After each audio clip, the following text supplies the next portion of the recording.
جب ہم بچوں کو اسکول بھیجتے ہیں یا پھر وہ کالج یا یونیورسٹی جاتے ہیں تو ہم 2 سال یا 3 سال یا 4 سال مختلف جو سبجیکٹس ہیں اس کے لحاظ سے مختص کرتے ہیں. تو ٹوٹل یہ کوئی 18 سال کی ایجوکیشن بنتی ہے. 18 سال کی ایجوکیشن کے بعد ہم کیا ایم کر رہے ہوتے ہیں, اس کے بعد ہم کیا چاہ رہے ہوتے ہیں کہ اب یہ 18 سال کی جو ایجوکیشن ہے جاب مل جائے نا. بیسیکلی تو یہ روزگار سے متعلق ہے, یعنی روزگار کے لائق ہو جائے اگر سادہ لفظوں میں کہا جائے, اور اس کے لیے ہم 18 سال دیتے ہیں. تو اس سارے ایجوکیشنل سسٹم میں سے کتنے لوگ ہیں جو 18 سال کی ایجوکیشن میں رستے میں ہی پھسل جاتے ہیں, کوئی 10 سال کے بعد, کوئی 11ویں سال, کوئی 14ویں سال پر. کچھ ہوتے ہیں جو کہ 18 سال کی ایجوکیشن مکمل کر لیتے ہیں اور اب انہیں روزگار کے قابل ہونا چاہیے.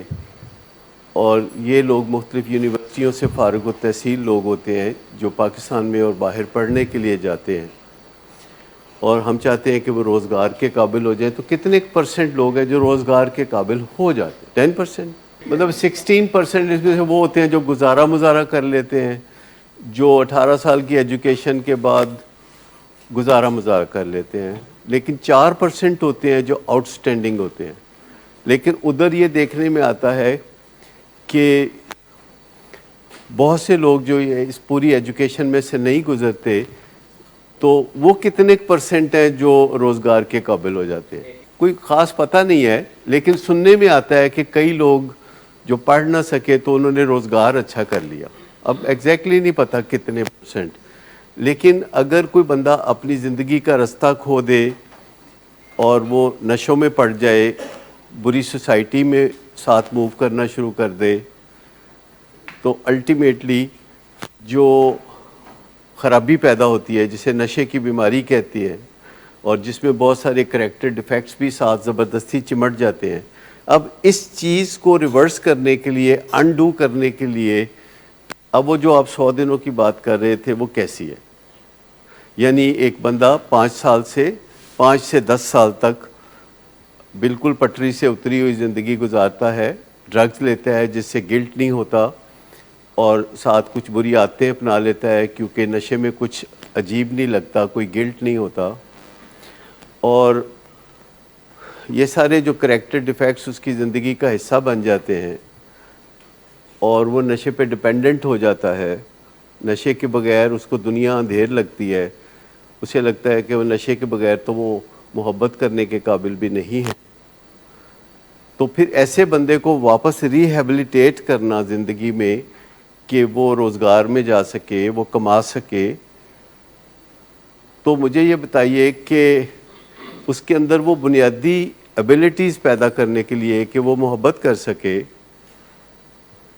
اور اس پہ بھروسہ کیا جا سکے, اس سارے کام کے لیے 100 دن جو بنیادی دن ہیں یہ بہت زیادہ ہے.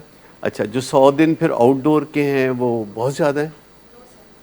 تو اکثر آپ دیکھتے ہیں کہ ہم کہتے ہیں کہ یہ شروع ہوتا ہے ایک پروسیس, ختم کبھی نہیں ہوتا. بہتری کا جو پروسیس ہے, جب ایک دفعہ آپ اس میں پڑ جاتے ہیں پھر بھی کافی نہیں ہے. ابھی آپ سن رہے تھے اس دن مائک ٹائسن کہہ رہا تھا کہ 3.5 سال کلین اینڈ سوبر لائف گزارنے کے بعد اس نے ایک دن پھر جا کے شراب پی لی. تو آپ کو یہ سمجھنے کی ضرورت ہے کہ یہ پروسیس آپ کی زندگی کو نشے کی مشکلات سے نکالتا ہے اور گاڑی آپ کی چلنا شروع ہو جاتی ہے, لیکن اس کو نورشمنٹ چاہیے, نشو و نما چاہیے, اور وہ کسی نہ کسی شکل میں, چاہے تو کوئی آپ کو وہ نرشمنٹ دے یا آپ خود اپنے آپ کو نرشمنٹ دیں. آج کل آپ خود بھی اپنے آپ کو بہت نرشمنٹ دے سکتے ہیں اپنے آپ.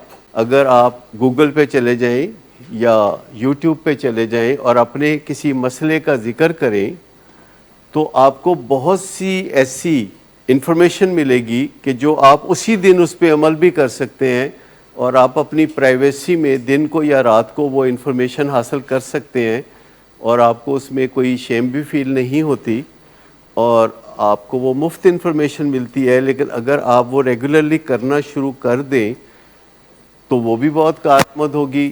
لیکن جب بندہ نشہ چھوڑے ہوئے ہوتا ہے تو اس کی طبیعت میں کچھ بیزاری بھی ہوتی ہے کہ وہ زیادہ سے زیادہ گوگل پہ نہیں جا سکتا، یوٹیوب پہ نہیں جا سکتا، اس کا دل نہیں کرتا، اس کا آواز و نصیحت سننے کو بھی دل نہیں کرتا، تو پھر اس کو سٹرکچر کے ساتھ جڑے رہنے کے لیے کہا جاتا ہے.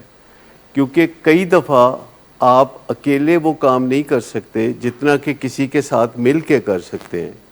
جیسے اگر لوگ واک کرتے ہیں تو جو لوگ 2 4 5 کے گروپ میں واک کرتے ہیں وہ زیادہ ریگولر واک کرتے ہیں، اور جو اکیلے واک کرتے ہیں وہ ارریگولر ہوتے ہیں.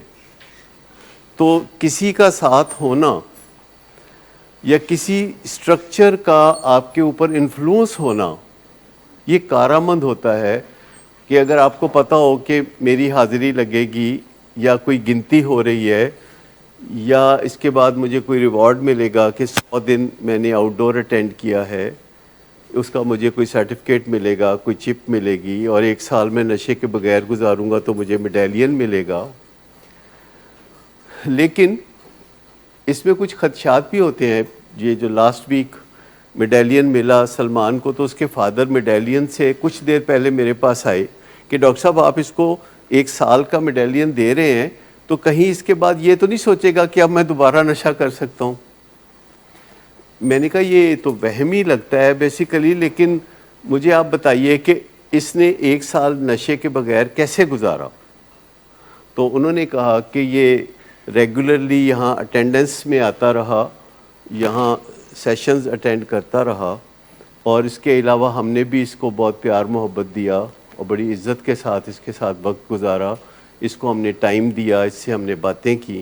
تو میں نے کہا کہ یہ سب کچھ جاری رکھیں، اور جب آپ یہ جاری رکھیں گے تو اوپر بلڈ اپ ہوتی چلی جائیں گی چیزیں. لیکن یہ جو کئی دفعہ ہمارے پاس پیشنٹ آتے ہیں، بلکہ ساری پیشنٹ جو آتے ہیں تو وہ پوچھتے ہیں کہ کتنے دن. جو پہلی دفعہ آتا ہے وہ بھی پوچھتا ہے کتنے دن. تو اس کا مطلب کیا ہوتا ہے؟ تو مجھے بتائیے کہ یہ دن کتنے ہیں پوچھنا، اس سے مطلب کیسے ٹرانسلیٹ کریں گے؟ کیا مطلب ہے اس بات؟ نہیں، وہ تو بندے کو لگ رہا ہوتا ہے کہ مجھے کسی علاج کی ضرورت ہی نہیں، میں تو جب چاہوں چھوڑ سکتا ہوں. مریض تو اکثر یہ سوچ کے خوش ہوتے رہتے ہیں.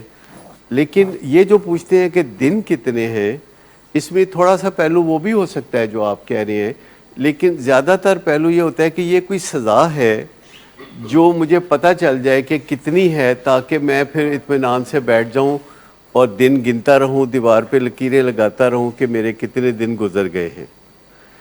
اور یہ چیز جو ہے کافی نقصان دہ ہے. اصل بات یہ ہے کہ جب کوئی ہم سے پوچھتا ہے کہ دن کتنے ہیں تو ہمیں بھی پتہ نہیں ہوتا کہ دن کتنے ہیں. ہمیں بھی کوئی خاص پتہ نہیں ہوتا، ایک رف آئیڈیا ہوتا ہے جو کہ ہر پیشنٹ کے بارے میں مختلف ہوتا ہے. اور جب کوئی دوبارہ آتا ہے تو ہمیں فگر آؤٹ کرنا پڑتا ہے اس کا ابتدائی بیہیویئر. ہمیں اس کے ابتدائی چند دن میں اس کے بیہیویئر کو فگر آؤٹ کرنا ہوتا ہے کہ کتنے دن.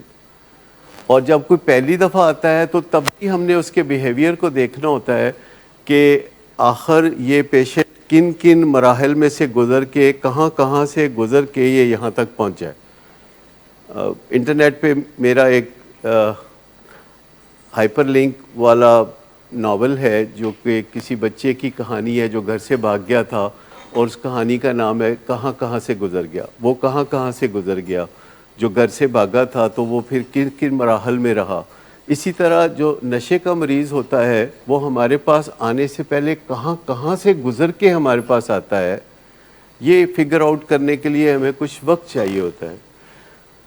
اور ہم سمجھتے ہیں کہ وہ وقت جو ہے مریض اس طرح سوچ رہا ہوتا ہے کہ مجھے فوراً بتا دیا جائے کہ سزا کیا ہے. تو ہم کہتے ہیں کہ نہیں، یہ کوئی سزا نہیں ہے، یہ بیماری ہے اور یہ اس کا علاج ہے.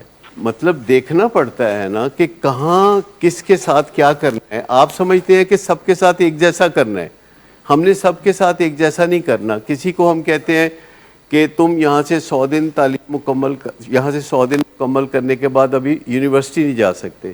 کسی کو ہم کہتے ہیں کہ تم جا سکتے ہو. کسی کو ہم کہتے ہیں کہ تم کام پہ جا سکتے ہو اپنے فادر کے ساتھ. کسی کو ہم کہتے ہیں کہ تم نہیں جا سکتے. تو وہ یہ نہیں ہوتا کہ اس کے ساتھ ایسا تو میرے ساتھ ایسا. یہ گھر میں جیسے بچے کرتے ہیں نا ماں باپ کے ساتھ کہ میرے اس بھائی نے ایکسیڈنٹ کیا ہے، گاڑی پہ 35,000 روپے لگے ہیں تو مجھے کیش ہی دے دے. ایسی باتیں ہوتی ہیں نا گھروں میں. اس میں کوئی سینس ہے کہ ایک بچے سے ایکسیڈنٹ ہو گیا ہے گاڑی کا اور 35,000 کا نقصان ہو گیا ہے تو دوسرا بچہ کہتا ہے کہ کڈو 35,000. اچھا یہ بڑی عام بات ہے.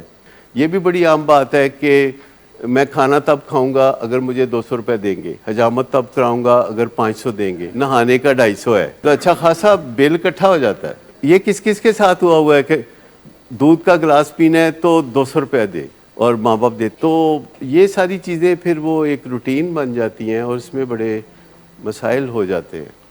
یہ 100 دن بیر منیمم ہے.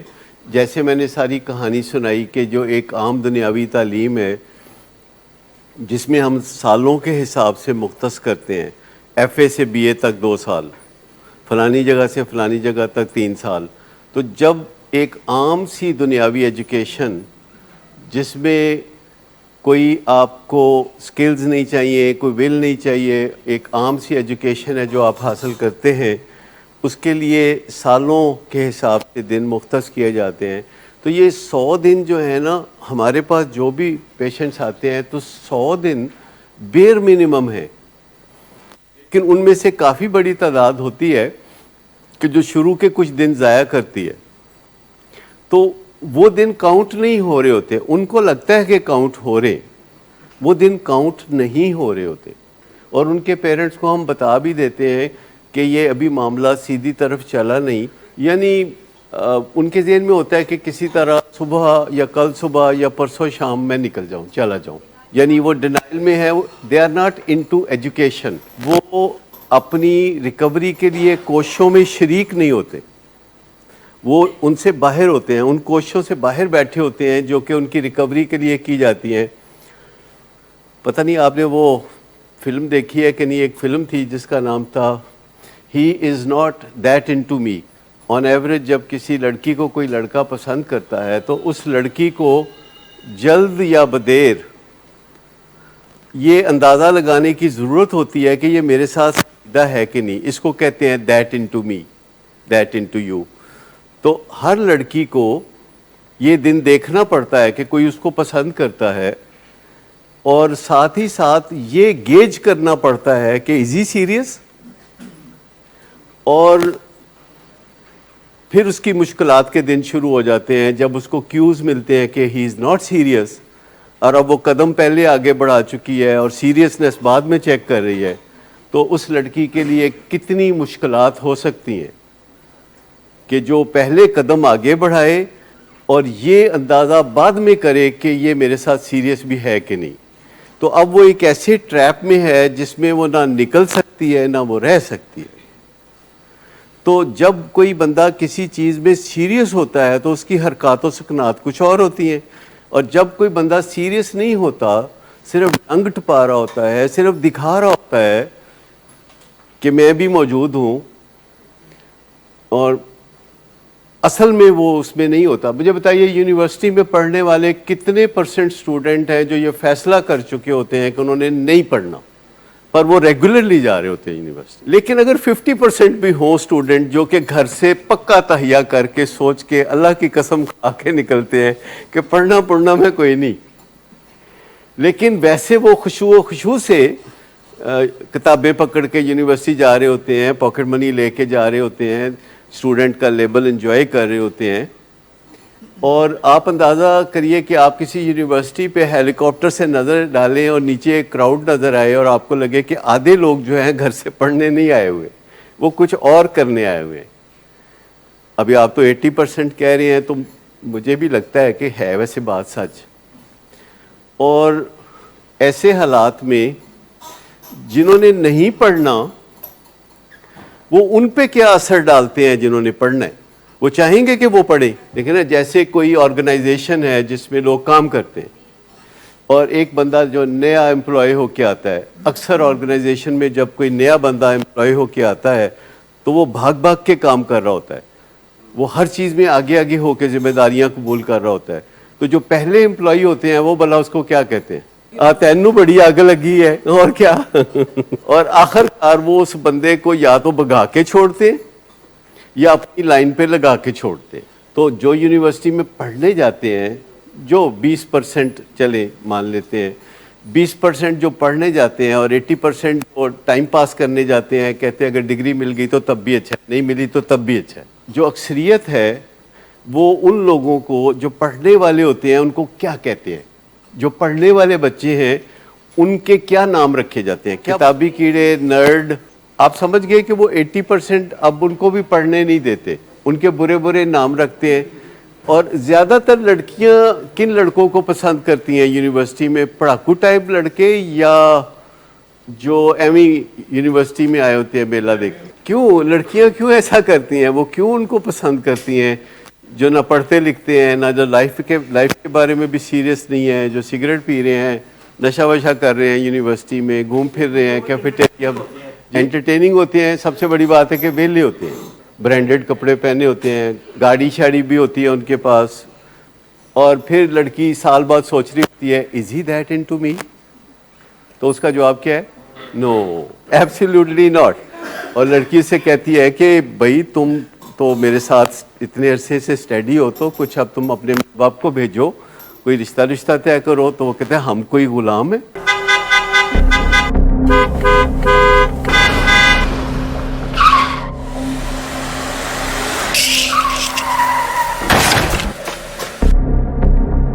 گھٹیا انسان، اتنی دیر سے گیٹ کیوں کھولا؟ سوئے ہوئے تھے تم کیا؟ سر میں نے تو منٹ بھی بکواس نہ کر تم میرے ساتھ۔ کیا کر رہے ہیں آپ؟ ابا جی گھر پہ ہیں، نشے میں گالیاں دے رہے ہیں، خدا را ہوش میں آئے، کیا ہو گیا آپ کو؟ ہوش میں کیسے آؤں؟ سارا کیا دھرا انہی کا تو ہے۔ شراب نوشی کی وجہ کردار کی خرابی نہیں، موڈ کی خرابی ہے۔ شراب نوشی کبھی بھی نشے کی بیماری میں بدل سکتی ہے۔ نشے کی بیماری ہر سٹیج پر قابل علاج ہے۔ مدد حاصل کیجیے، کیونکہ وہ ایسا نہیں کرے گا۔ ولنگ ویز سے مدد حاصل کیجیے، کہیں سے بھی مدد حاصل کیجیے، لیکن فوری مدد حاصل کیجیے۔ جس معجزے کے انتظار میں آپ نے بہت دیر کر دی، اب وہ دستک دے رہا ہے۔ مدد حاصل کیجیے، مدد حاصل کیجیے، مدد حاصل کیجیے۔ اب تو ہم نے ایک ٹیم ہائر کرنے کا ارادہ کیا ہے جو کہ 8-10 دن میں ہم ہائر کر لیں گے، کہ جو باہر کی ٹیم ہوگی جن کا تعلق یہاں کے علاج کرنے والوں سے نہیں ہوگا، میرے سے یا ڈاکٹر اعجاز سے یا مس شمائلہ سے نہیں ہوگا، تو باہر سے ایک ٹیم آیا کرے گی جو اسیس کیا کرے گی کہ who is into treatment and who is not, کو کون گین کر رہا ہے اور کون نہیں کر رہا۔ وہ بالکل باہر کے غیر لوگ ہوں گے جو صرف یہ دیکھنے آئیں گے، آپ سے چھوٹے چھوٹے انٹرویو کریں گے، اور اس انٹرویو کی بنیاد پہ وہ ہمیں بتائیں گے کہ یہ اندر سے علاج کے اندر ہے کہ نہیں۔ وہ تھرڈ امپائر ہوں گے جو کہ ہر چیز کو ناپ تول کے بتایا کریں گے، نمبر دے کے بتایا کریں گے، کسی پیشنٹ کے آگے بڑھنے یا پیچھے ہٹنے کے فینومینا کو وہ ہم سے زیادہ اسٹڈی کریں گے، کیونکہ ہم لوگ جب اپنا اچھا یا برا کام اسیس کرتے ہیں تو ہم ڈینائل میں چلے جاتے ہیں نا، ہم تو سمجھتے ہیں کہ سب اچھا کر رہے ہیں، لیکن وہ سب اچھا نہیں ہوتا، کہیں ہم اپنا خیال کر رہے ہوتے ہیں، ڈینائل میں ہوتے ہیں۔ تو کوئی ہونا چاہیے کہ جو آ کے سیدھی گل کر کے تے چلا جائے، جس کو کوئی لحاظ نہ ہو۔ ایکسٹرنل ایگزامینیشن جسے آپ کہتے ہیں، ایک تو انٹرنل ایگزامینیشن ہوتا ہے نا، تو ایک ایکسٹرنل ایگزامینیشن ہوتا ہے۔ تو بہت زیادہ سیریسنس کی ضرورت ہے، یہ ایک بیماری کا معاملہ ہے۔ یونیورسٹی میں تو کوئی زندگی موت کا معاملہ نہیں ہوتا، کوئی بچہ پڑھ گیا ہے، کوئی نہیں پڑھا، وہ خاندان کے کاروبار میں چلا جائے گا، وہ کوئی نوکری کر لے گا، کچھ کما لے گا، لیکن یہاں معاملہ کوئی تعلیم کا یا ڈگریز کا نہیں ہے، یہاں معاملہ زندگی یا موت کا ہے، کہ آیا وہ سروائیو کرے گا کہ نہیں۔ یہ اس طرح کی بیماری ہے جس میں سنجیدگی کے ساتھ ہمیں دیکھنا چاہیے کہ اندر کے حالات کیا ہیں۔ ویسے ہم کئی دفعہ پوچھتے ہیں، ایک پیشنٹ سے دوسرے پیشنٹ کے بارے میں پوچھ لیتے ہیں، دوسرے سے تیسرے کے بارے میں پوچھ لیتے ہیں، اور ہمیں بتا دیتے ہیں پیشنٹس۔ اور میں نے دیکھا کہ جب بھی ہم نے کسی پیشنٹ سے مدد مانگی تو وہ ہمیں بتا دیتا ہے، جو بھی ہمیں مطلوبہ مدد چاہیے ہوتی ہے تو وہ ہمیں بتا دیتا ہے۔ بعض اوقات ایسے بھی ہوتا ہے کہ ایک پیشنٹ دوسرے پیشنٹ کے ساتھ بات کرتا ہے، دوسرا پیشنٹ اپنی والدہ کے ساتھ بات کرتا ہے، اور اس کی والدہ ہمیں بتا دیتی ہے کہ وہ فلاں پیشنٹ جو ہے میرے بیٹے کے ساتھ یہ بات کر رہا تھا۔ تو پھر اس کے مطابق ہم اپنے طریقہ کار میں کچھ تبدیلی 8-10 دن میں جن کا کام یہی ہوگا اسیسمنٹس کرنا اور ناپ تول کرنا، ہر چیز کا ان کو پتہ ہوگا، ان سوالوں کا جواب جو پرفارمنس سے تعلق رکھتا ہے سب کے لیے ہوگا، اوور آل ولنگ بیس کے لیے ہوگا کہ ولنگ بیس جو کام کرتا ہے تو کل کو فرض کریں ہمیں کوئی اس کے بارے میں سوال پوچھتا ہے کہ جی کیا کام کیا آپ نے، تو کوئی ناپ تول ہونا چاہیے نا کہ جی یہ کیا. یہ پرفارمنس کی ایویلیویشن کرنے والے ہوتے ہیں، ان کو آپ پی سی میں بھیج دیں وہ وہاں بھی کر لیں گے، یہاں آئیں گے تو یہاں بھی کر لیں گے. تھوڑا سا ان کو بتانا پڑے گا کہ کیا کرنا ہے، بتانا ہمیں ہی پڑے گا کہ آپ نے کیسے کرنا ہے، پر کرنا انہی کو آتا ہے. لیکن اگر آپ ان کو کسی بھی ڈپارٹمنٹ میں بھیج دیں، ڈائیوو میں بھیج دیں تو وہ وہاں جا کے کر لیں گے، ریلوے میں بھیج دیں، پی آئی اے میں بھیج دیں تو وہ وہاں جا کے کر لیں گے. وہ ڈیٹا کلیکٹ کریں گے اور وہ ڈیٹا فیڈ کریں گے کمپیوٹر کو، اس کے اندر پروگرام ہوتا ہے تو کمپیوٹر جواب دیتا ہے کہ اس ڈیٹا کا مطلب کیا ہے. وہ ڈیٹا بتاتا ہے نا سب کچھ. آج کل کچھ خفیہ کرنے کی، جاسوسی کرنے کی ضرورت نہیں ہے. آج کل کے زمانے میں ڈیٹا سب کچھ چیز ہے، جو چیز ظاہری ہے وہ سب سے بڑی چیز ہے، اور اس میں کوئی انٹیمیڈیٹ ہونے والی بات نہیں. ہمیں بے شمار دفعہ یہ خیال آیا کہ یہ ہم خود کریں، لیکن پھر ہماری پرائرٹی ہوتی ہے کہ اپنا ٹائم مریضوں کی بیٹرمنٹ پہ لگائیں، بجائے اس کے کہ یہ پتہ کرتے رہیں کہ بیٹرمنٹ کتنی ہوئی کتنی نہیں ہوئی، تو ہم اسی طرف لگے رہتے ہیں. تو یہ ہمارا چونکہ اب ایک اویلیبلٹی ہے، ایک ڈپارٹمنٹ ہوتا ہے جو کہ یہ کام کرتا ہے، اور ان کو اسی کا تجربہ ہوتا ہے کہ وہ کسی بھی ادارے کے اندر کسی بھی پہلو سے جو آپ ان کو پیرامیٹر دے دیں. مثال کے طور پر اگر ہم ان کو یہ بھی دے دیں کہ اس ادارے میں جو اخراجات ہوتے ہیں ملازموں کے ہاتھوں، کیا کوئی امبیزلمنٹ کرتا ہے کہ نہیں کرتا، تو وہ بتا دیں گے کہ اتنے % امبیزلمنٹ ہو رہی ہے. کوئی بھی جو ویکنیس ہم ان کو کہیں گے کہ یہ ویکنیس پتہ کریں ہے کہ نہیں ہے، تو وہ بتا دیں گے.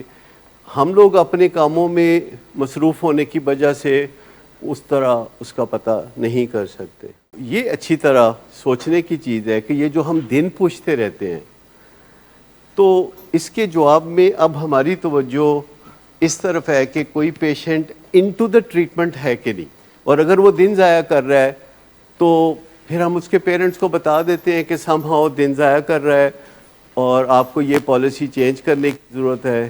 اور عموماً جو دن ابتدا میں ضائع کرتے ہیں آگے چل کے ان کے دن ایکسٹینڈ ہو جاتے ہیں یا انہیں دوبارہ آنا پڑتا ہے، کیونکہ جب کوئی کام نہیں کرے گا تو اس کو اس کا کچھ نہ کچھ مسئلہ تو اس کا پیدا ہوگا. یہ چیز جو ہے آفٹر آل یہ ایک بیماری ہے، یہاں کوئی دوسری آپشن نہیں ہے. جیسے آپ کے لیے اور آپ کے پیرنٹس کے لیے کوئی دوسری آپشن نہیں ہے سوائے اس کے کہ اپنی جان بچانی ہے.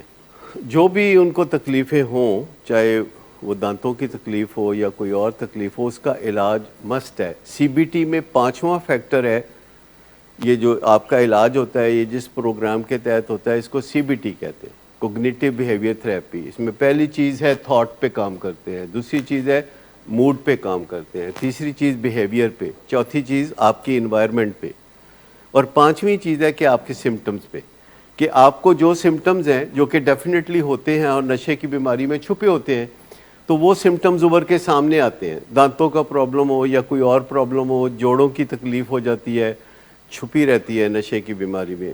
آپ پڑھائی کی طرف سنجیدگی سے جا رہے ہیں، جو کہ بہت ریئر چیز ہے، بہت ریئر بات ہے کہ کوئی بندہ نشہ چھوڑے اور وہ جا کے پڑھنا شروع کر دے. It is very rare thing. جو نشہ چھوڑے گا جا کے کتاب کھولے گا تو اس کو آگے لفظ نظر نہیں آئیں گے، وہ ستارے سے چمکتے ہوئے اس کو نظر آئیں گے. اس کو نئے سرے سے پڑھائی میں کنسنٹریشن پیدا کرنی ہوگی، اس کی عادت ڈالنی ہوگی، کیونکہ اس کو کافی عرصے سے پڑھنے کا شوق نہیں تھا. جاب کا بھی ایسے ہی ہے. اگر کوئی گھوڑ سواری کرتا ہے تو یاد رکھیے کہ نشہ چھوڑنے کے بعد پہلے دن جب وہ گھوڑ سواری کرے گا تو وہ بہت کانفیڈنس کی کمی کا شکار ہوگا. اگر وہ سیلز مین ہے تو وہ اعتماد کے ساتھ چیز کو سیل نہیں کر سکے گا. اب آپ اندازہ کر لیں کہ جو زندگی کے کچھ اور پہلو ہیں جن کا تعلق محبت کی دنیا سے ہے، اس میں بھی کچھ نہ کچھ کمی کمزوری آئے گی اور اس کو تسلیم کرنا پڑے گا اور ری بلڈ کرنا پڑے گا. ہر چیز ری بلڈ ہو سکتی ہے لیکن سب سے پہلے تسلیم کرنا پڑے گا کہ مجھے اپنی بیماری سے نجات حاصل کرنی ہے اور تعلیم ابھی پس پشت رہے گی اور روزگار ابھی پس پشت رہے گا, ازدواجی زندگی ابھی الگ رہے گی. پہلے مجھے نشے کو چھوڑنا ہے انکنڈیشنلی, اور اس کے بعد وہ آ کے بتائے کہ جی دیکھیں میرے سے دکان پہ کھڑے ہو کے سیلز مین ہی نہیں ہو رہی, یا وہ کہتا ہے کہ میں اعتماد سے گاڑی نہیں چلا سکتا. اگر جاب جو ہے خطرے میں ڈالتا ہے کسی کے علاج کو اور کسی کی صحت کو, تمام معاملات میں جب تک فٹنس نہیں آتی تب تک کوئی جاب, کوئی عمرہ, کوئی تبلیغی جماعت کا کورس قطعی طور پر کسی کے لیے بھی ایڈوائزبل نہیں ہے. بہت لوگ سمجھتے ہیں کہ یہاں سے جب پیشنٹ چھٹی کرے تو اس کو عمرے پہ لے جائیں گے تو اس سے کچھ ہوگا, اس سے کچھ نہیں ہوگا. ماں صبح کے وہ بھی گناہ گار ہوگا, آپ بھی گناہ گار ہوں گے. ایک غلط چیز جو ہے توقع رکھنا عمرے سے یا مذہب سے جو کہ مذہب وعدہ ہی نہیں کرتا. جس چیز کا مذہب وعدہ نہیں کرتا اس چیز کی توقع مت رکھیں مذہب سے. اگر عمرے سے نشہ چھوٹتا ہوتا تو عمرے پہ ہی آنا جانا لگائے رکھیں, لیکن اس سے صرف بندہ پٹری سے اکھڑ جاتا ہے اور واپسی پہ پھر وہ سٹرکچر میں آنا مشکل ہو جاتا ہے. ایک دفعہ جب کوئی سٹرکچر کے اندر سے اتر جاتا ہے تو پھر واپسی میں سٹرکچر پہ آنا اس کے لیے مشکل ہو جاتا ہے. اور اگر کوئی شروع دن سے آتا رہے, چھٹی کرنے کے اگلے دن سے آئے تو وہ آتا رہے گا. پھر بھی چوتھے دن, پانچویں دن اگر اس کو کوئی کزن مل گیا ہے یا کوئی دوست مل گیا ہے نشہ کرنے والا جو اس کو کہتا ہے کہ تم کیوں جاتے ہو اور تمہیں تو ضرورت ہی نہیں ہے, اب تو تم ٹھیک ہو چکے ہو, تو اس کا دل اچاٹ ہو جاتا ہے. کوئی نہ کوئی اینٹی کاؤنسلنگ کرتا ہے. سب سے پہلی بات یہ ہے کہ جس نے یونیورسٹی جانا ہے پہلے وہ گھر پڑھنا شروع کرے. اگر گھر پڑھتے ہوئے اس کا دل لگتا ہے کتاب میں, گھر والوں کو نظر آ جائے گا نا کہ بچہ تو بڑا پڑھاکو ہو گیا ہے, تو وہ گھر والے مجھے بتا دیں تو میں کہوں گا ہاں آپ جائیں. لیکن اگر وہ کہتا ہے کہ میں نے یونیورسٹی جا کے ہی پڑھنا ہے, گھر پہ میں نے نہیں پڑھنا, کیونکہ وہی کتابیں جو آپ یونیورسٹی پڑھتے ہیں پہلے 2 ہفتے گھر پڑھ کے دیکھ لیں. اگر آپ گھر پڑھنے میں کوئی مشکل محسوس نہیں کر رہے اور وہ کتابیں پڑھتے ہوئے آپ کو سمجھ آ رہی ہیں اور آپ کو اس میں انٹرسٹ ہو رہا ہے تو پھر آپ ضرور آگے تہیا کریں کہ آپ نے یونیورسٹی میں جانا ہے. میں آپ کو بتاؤں کہ بحالی کے لیے اپنی ولنربلٹی کو پہچاننا بہت ضروری ہے. ولنربلٹی, اس کا 2 حصے ہیں. پہلا حصہ جو ہے وہ ولنر ہے اور دوسرا ہے ابیلٹی. ابیلٹی قابلیت کو کہتے ہیں اور ولنر کہتے ہیں کمزوری کو. تو اپنی کمزوریوں کو اور اپنی قابلیت کو سمجھ لیں کہ کہاں کہاں کمزوری بستی ہے, کہاں کہاں قابلیت بستی ہے, اور اس کے مطابق فیصلہ کریں کوئی قدم اٹھانے کا کہ کمزوری کہاں ہے اور اسٹرینگتھ کہاں ہے. کیونکہ اکثر لوگ یا تو اپنی کمزوریوں پہ بہت زیادہ نظر رکھتے ہیں یا پھر اپنی اسٹرینگتھس کو بہت زیادہ سمجھتے ہیں. وہ کہتے ہیں کہ میں دوستوں کو ملوں گا, مجھے کوئی خطرہ نہیں. اگر آپ کے گھر میں کوئی پروگرام بنتا ہے کہ آپ نے بینکاک جانا ہے یا UK جانا ہے یا کسی طرح جانا ہے اور آپ کہتے ہیں کہ تبھی جائیں گے جب راوی چین لکھے گا اور سارے حالات ٹھیک ہو جائیں گے, تو یہ ٹھیک بات نہیں ہے کہ اپنی زندگی کو روک لینا, کیونکہ اس سے آپ کو رنجیدگی ہوتی ہے بعد میں اور آپ کو بعد میں پھر غصہ آتا ہے اور آپ پرووکنگ کرتے ہیں کہ اس کی وجہ سے ہماری زندگی مفلوج ہو کے رہ گئی ہے. اس کے علاوہ مریض کو ایک میسج ملتا ہے کہ میں ہوں وہ بندہ کہ جو اس گھر میں سب سے امپورٹنٹ ہے اور جس کے ارد گرد دنیا گھومتی ہے. میں ہوں وہ بندہ کہ جس کے ارد گرد دنیا گھومتی ہے اور باقی سب لوگ ایویں ہی ہیں چھان برا. پیشنٹ یہی سمجھتا ہے کیونکہ ہم اسے تھورولی یقین دلا دیتے ہیں کہ جو ہو بس وہ تم ہی ہو حضرت جی, آپ ہی ہو مرشد. تو اس وجہ سے پھر گھر والے جو ہیں الٹیمیٹلی جب اس کو یہ تاثر دیتے ہیں کہ ہم بس ایسے ہی ہیں تمہارے مدار میں گھومنے والے ستارے، اصل بات تو تم ہو. تو اس سے اس کو بہت غلط اثر ملتا ہے. کنگ بیبی کا جو تصور ہے وہ اسی طریقے سے پیدا ہوتا ہے کہ وہ بچہ بھی ہے کہ آپ کو اس کا خیال رکھنا پڑتا ہے، اور کنگ بھی ہے کہ اس کے مرضی کے بغیر آپ کوئی قدم نہیں اٹھا سکتے. وہ شروع میں ہوتا ہی ہے، شروع میں ہوتا ہی ہے. جب وہ شروع میں کہتے ہیں نا کہ کونسلر سے دور رہنا، ڈاکٹر صداقت سے تو خاص طور پر دور رہنا، تو پھر آپ کو سمجھنا چاہیے نا کہ وہ کیا پیغام دے رہا ہے. اصل میں وہ پیغام دے رہا ہے کہ یہی ہے کام کرنے کا، اصل میں تو وہ یہی کہہ رہا ہے. لیکن میں آپ کو بتاؤں کہ جب پیشنٹس اوپر آپس میں ملتے ہیں تو اس سے بہت ان کو فائدہ بھی ہوتا ہے، اس سے کچھ نقصان بھی ہوتا ہے. فائدہ یہ ہوتا ہے کہ وہ دوسروں کو دیکھ دیکھ کے اپنے آپ کو تلاش کرتے ہیں. جو دوسروں کو دیکھتے ہیں نا، وہاں کوئی ایک نیا پیشنٹ آیا ہے اور سڈنلی ایک ہلچل سی مچتی ہے، تو وہ لرن کرتے ہیں کہ اس پیشنٹ کے حالات زندگی کیا ہے.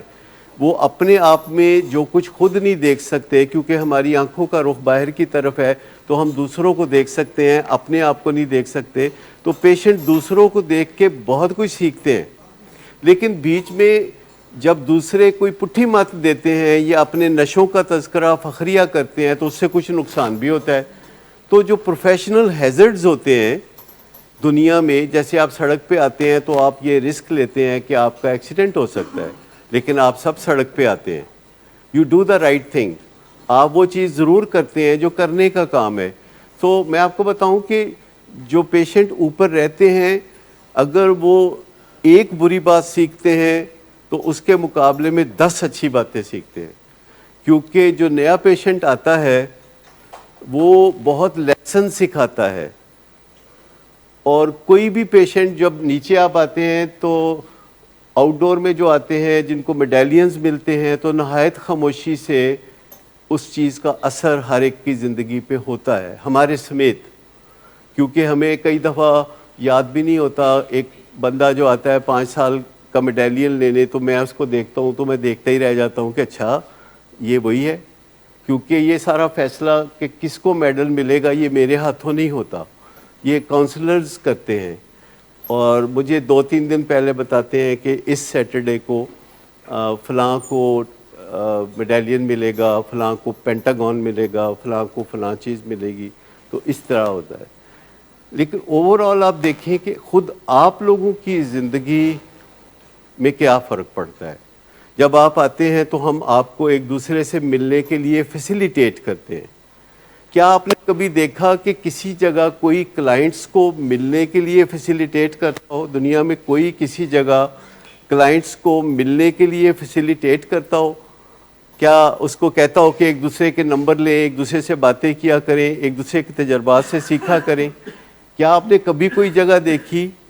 میں ایک جیولر شاپ کو جانتا ہوں جہاں وہ باقاعدہ اس چیز کو یقینی بناتے ہیں کہ ایک کلائنٹ دوسرے کلائنٹ سے مل نہ سکے. وہ اس طرح ٹریفک رکھتے ہیں وہاں کہ ایک فیملی ادھر بیٹھے گی تو ایک فیملی کسی اور جگہ بیٹھے گی، اور بیچ میں ایک دوسرے کے وہ والز ہوں گی کہ وہ ایک دوسرے کو نہ دیکھ سکے نہ مل سکے. اور اسی طرح کوئی بھی سروس پرووائڈر ہمیشہ یہ ڈرتا رہتا ہے کہ اگر ہمارے کلائنٹس ایک دوسرے سے ملیں گے تو چگلی ضرور کریں گے. گھروں میں بھی جب درانیاں جٹھانیاں بیٹھی ہوتی ہیں، ساس بیٹھی ہوتی ہے، باقی سب بیٹھے ہوتے ہیں، تو اٹھ کے کوئی نہیں جاتا، چاہے واش روم بھی جانا ہو، کہ میں اٹھ کے گئی تو میرے بارے چ گل ہوئی. پتہ نہیں کوئی اس تجربے سے گزرا ہے کہ نہیں. مجھے لوگ بتاتے ہیں کہ ایسا ہوتا ہے. تو ہم کیوں کرتے ہیں ایسا کہ آپ کو ملنے کے لیے کہتے ہیں، زیادہ سے زیادہ ملنے کے لیے کہتے ہیں، حالانکہ اس سے ہم یہ رسک لیتے ہیں کہ پھر آپ ہمارے خلاف چغلیاں کریں گے. کیونکہ شیم ہیلنگ کے لیے 2 فیکٹرز چاہیے، آنیسٹی اور ٹرانسپیرنسی. اور جو آرگنائزیشن کو بھی یہی 2 چیزیں چاہیے، آنیسٹی اور ٹرانسپیرنسی اور پرنسپل سینٹرڈ ہونا. ان دی لانگ رن فائدہ انہی چیزوں کو ہوگا کہ اگر آپ آنیسٹی کے ساتھ اور ٹرانسپیرنسی کے ساتھ کام کرتے ہیں تو ان دی لانگ رن آپ بہتری کی طرف چلے جائیں گے. اگرچہ وقتی طور پر آپ کو اس سے کوئی مشکلات بھی ہو سکتی ہیں، اور فیملیز ایک دوسرے کو اچھی یا بری بات بھی کہہ سکتی ہیں، تو جہاں وہ بری بات کہہ سکتی ہیں وہاں وہ اچھی بات بھی کہہ سکتی ہیں. جس کا تجربہ اچھا ہے وہ اچھی بات کرے گا، جس کا تجربہ اچھا نہیں ہے وہ بری بات کرے گا. تو نیٹ رزلٹ کیا ہوگا کہ جو زیادہ لوگ اچھی بات کرنے والے ہوں گے تو نیٹ رزلٹ ہوگا کہ وہ اچھی باتیں چلیں گی، اور اگر زیادہ لوگ بری بات کریں گے تو نیٹ رزلٹ جو ہے وہ بری باتوں کا نکلے گا. تو اگر ہم اپنا کام آنیسٹی اور ٹرانسپیرنسی کے ساتھ کریں تو یہ فکر پھر آہستہ آہستہ ڈائلیوٹ ہو جاتا ہے. ہمیں 45 سال ہو گئے کام کرتے ہوئے، یہ 46واں سال اب شروع ہے. تو ہم کہتے ہیں کہ اچھا اگر کوئی غلطی ہے تو مان لیتے ہیں، پھر اس کی اصلاح کر لیتے ہیں. جیسے میں نے ابھی کہا کہ ہم آؤٹ سائیڈ جو آڈیٹرز کہہ لیں ان کو، جو ہماری کارکردگی کو چیک کر کے ہمارے ہی سامنے رکھ دیا کریں گے روز کہ یہ کام ٹھیک ہو رہا ہے، یہ ٹھیک نہیں ہو رہا، تو الٹیمیٹلی آپ پوچھ سکتے ہیں نا کہ یہ کام 5 سال پہلے کیوں نہیں کیا آپ نے. کوئی نہ کوئی چیز ہم کرتے رہتے ہیں کہ جس سے پیشنٹس کی جو بحالی ہے وہ زیادہ سے زیادہ ممکن ہو سکے، بہتری کی طرف جا سکے. ہماری جو پرسیپشن ہوتی ہے بعض اوقات وہ مس لیڈنگ ہوتی ہے کہ جو لوگ ہمیں کلینک میں نظر آتے ہیں اگر بار بار تو وہ ہمیں پرسیپشن دیتے ہیں، جو لوگ ٹھیک ہو جاتے ہیں وہ بار بار کلینک نہیں آتے، وہ اپنی زندگیوں میں مگن ہو گئے. یعنی جن لوگوں کو ضرورت نہیں رہی اور وہ فلاپ آ گئے، روحانی بیداری آ گئی، ان کی زندگی آگے چل پڑی، انہوں نے شادیاں کر لیں، انہوں نے تعلیم مکمل کی، انہوں نے کاروبار کیے، تو وہ روز روز تو یہاں نہیں آئیں گے. وہ تو 6 مہینے، ابھی 2-3 دن پہلے جو سیشن ہوا تھا تو یہاں ایک میاں بیوی بیٹھے تھے کہ جو 5 سال ہو گئے ان کو نشہ چھوڑے ہوئے، بڑا مشکل پیشنٹ تھا. لیکن جب انہوں نے مجھے بتایا کہ ان کی زندگی کتنی آگے بڑھ چکی ہے، 5 سال جب یہاں سے وہ گئے ہیں، ان کا کاروبار کتنا وسیع ہو گیا ہے، اس کے 3 بچے ہو گئے ہیں اور وہ اپنی زندگی میں بڑے خوش ہیں. اور اس دن وہ اچانک ان کو خیال آیا کہ جانا چاہیے کبھی نہ کبھی. لیکن اگر کوئی بار بار آتا نظر آئے تو امپریشن تو یہی ملے گا نا کہ ٹھیک کیوں نہیں ہوتا. حالانکہ یہ لوگ جب ٹھیک ہوتے ہیں نا، جو سٹرگل کر کے ٹھیک ہوتے ہیں، ہمارا اور ان کا سٹرگل، اس کا کریڈٹ ہمیں زیادہ جانا چاہیے بنسبت اس کے کہ 100 دن گزار کے کوئی بندہ گیا جاتے ہی ٹھیک ہو گیا ہے، 5 سال بعد شکل دکھا رہا ہے تو ہم دیکھتے رہ گئے کہ اچھا یہ وہ ہے. ایسے بھی ہیں جنہوں نے پلٹ کے کبھی نشے کی زندگی اور خراب زندگی کو دیکھا ہی نہیں، پر اس میں ہماری کوئی ایسی خاص کنٹریبیوشن نہیں ہوتی. ہماری کنٹریبیوشن ہوتی ہے جب کوئی رج کے کھپا کے ٹھیک ہو. ہماری کنٹریبیوشن ہوگی تو ہمیں کریڈٹ ملے گا نا. لیکن عموماً ہمیں کریڈٹ ان کا زیادہ ملتا ہے جن کی زندگی کو بہتر بنانے میں ہماری کوئی کنٹریبیوشن نہیں ہوتی اور وہ ٹھیک ہو جاتے ہیں. لیکن جن کی زندگی کو بہتر بنانے کے لیے ہماری کنٹریبیوشن ہوتی ہے، عموماً وہاں سے ہمیں کریڈٹ نہیں ملتا. یہ جو بات ہوتی ہے، لیکن ہم اپنے پاس جب بیٹھ کے سوچتے ہیں، دیکھتے ہیں، تو ہمیں لگتا ہے کہ جو پیشنٹ مشکلات پیدا کرتے ہیں ہمارے لیے، ہم جب ان کو دیکھتے ہیں ٹھیک ہوتے ہیں تو ہمیں زیادہ فخر محسوس ہوتا ہے اپنے آپ پہ. کیونکہ جو کھپاتے ہیں، ماں باپ کو کھپاتے ہیں، ہمیں کھپاتے ہیں، یا کچھ کرنے کی کوشش کرتے ہیں کہ ہم نے نہیں ٹھیک ہونا، تو پھر الٹیمیٹلی جب وہ ٹھیک ہوتے ہیں تو وہ بہت ڈھیر ساری خوشی دیتے ہیں ہمیں، ساری کمیاں کمزوریاں پوری کر دیتے ہیں.